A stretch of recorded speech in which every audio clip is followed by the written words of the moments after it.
Hey, all right, we're back here in the massage gun series.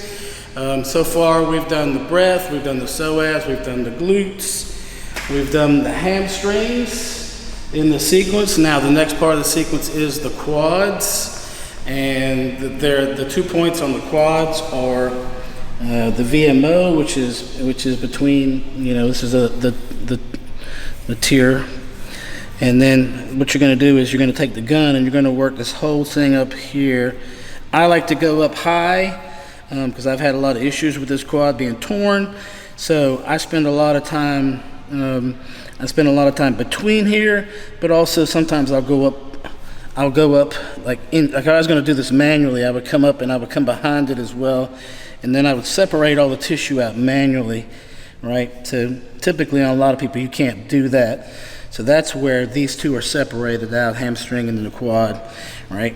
So I work my way up, and then the other point is the QL point. The QL is the sister to the, well, brother, sister, however you want to call it. The other part of the equation as far as you have the psoas, which connects you to your lower body, and then you have the QL, which connects you to your lower body. And the QL, this is a little bit harder to explain, but it's also more difficult to get to because you can't really get your fingers in there. I mean, if I showed you how to do it, you could get in there and get your fingers to it, but with a massage gun, it's a little bit harder. So really, it's more just about working the whole area, but what you want to look for is obviously top of the hip, and then bottom of the rib cage, and you go all the way in, okay? So if I was going to do this manually, and typically most people can't go in this easily, but I've been working it so long. Right here between I just keep going like this, right, until I get up in there, all the way in there. And that is one of the quad release points. So to get to that one, it looks like I'm doing hamstring again, but what I'll do is I'll lay on the side, and then I'll dig, I'll put the gun in, and like I said, on the hot spots, I'll stay a little bit longer, 5 or 10 seconds. And if you want to test it out, you can test it out whatever your favorite exercise is. But what I'll do is you can also, when you're laying on your side, I'll show you here in a second, you can actually see where it stops, and then when I work it, you can see where I actually get more range of motion when I do this. So off we go. So again, you're just going to flip on your side.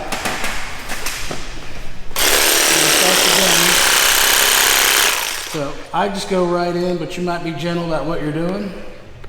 So my goal is to go in as far as I can with this, and then what I'll do is I'll work this whole area. So since I can't dig in my fingers, I'll take the gun and put it in about the area where I feel like where the point where I would go to manually loosen it up with my fingers.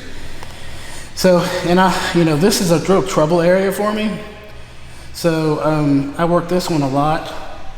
If you have a lot of quad cramps, I have, at a meet or in the gym or whatever, I had a lot of times where people are having severe quad cramps, and you hit this point, and most of it will go away. Okay. So a little test is like you'll see right here. I'm a little warm now, but I'll do this right here, and then I'll do the QL point, and I'll do that again. Okay.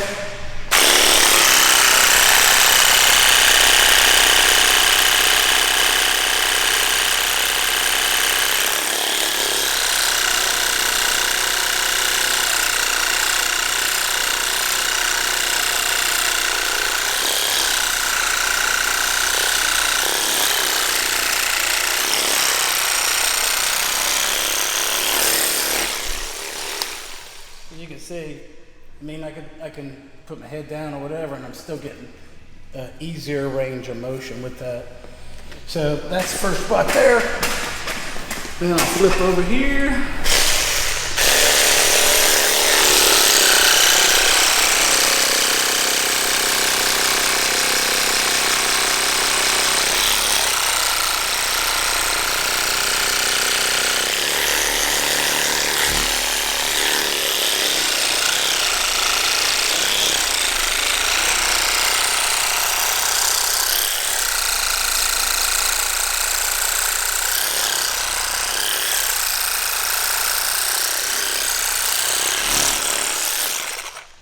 So in general, when I'm going,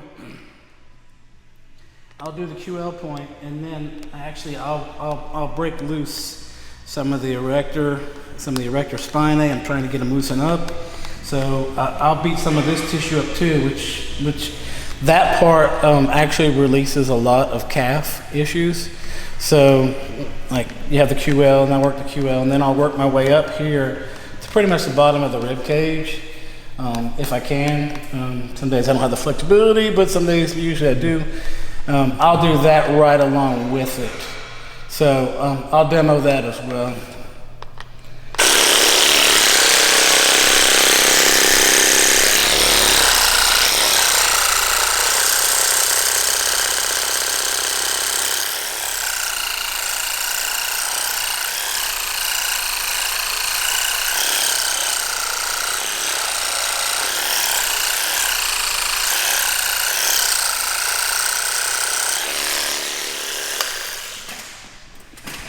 And we'll go over that again in the calf part.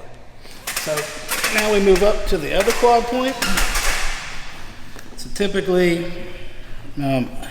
this is you see the tissue, like I can get my fingers in here. So I'll work this whole line here, right?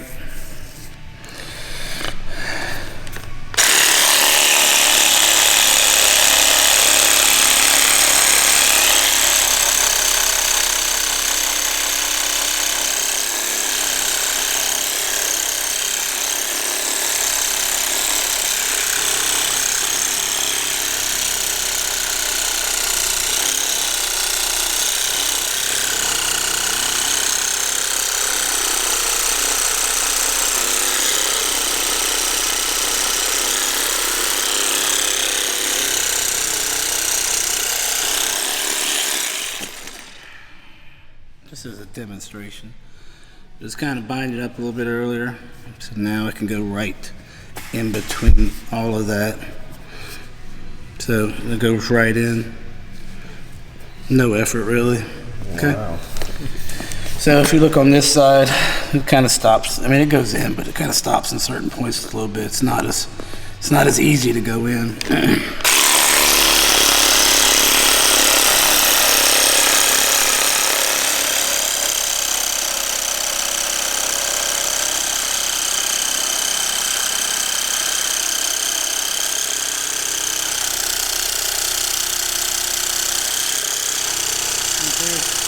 That's one of the 2 points.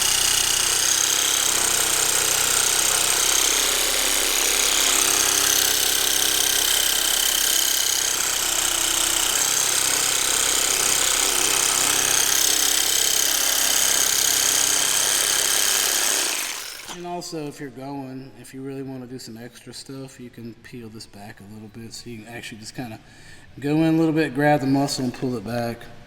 So if I want to get in a little bit more, I might peel it like that. And obviously the tissue's got to be loose enough for that first.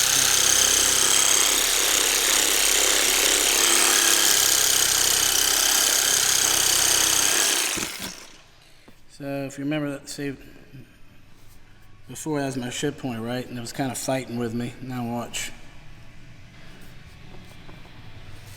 I mean, right there was terrible, and all of a sudden it's a lot easier to do. Mm-hmm.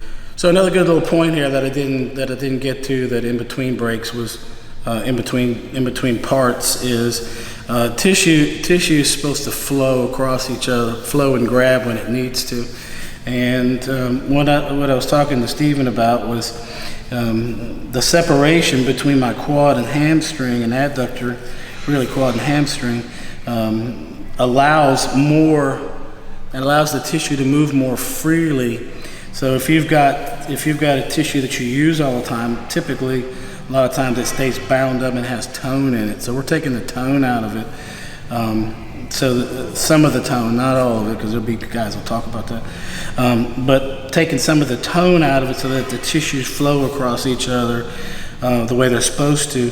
And I always felt that when the tissues flowed better, they could load properly. Instead of the same tissues loading all the time, you might get some more tissue involved into the loading process. And when they're loose and pliable, to me they're a lot easier to load versus a tissue that's all bound up together.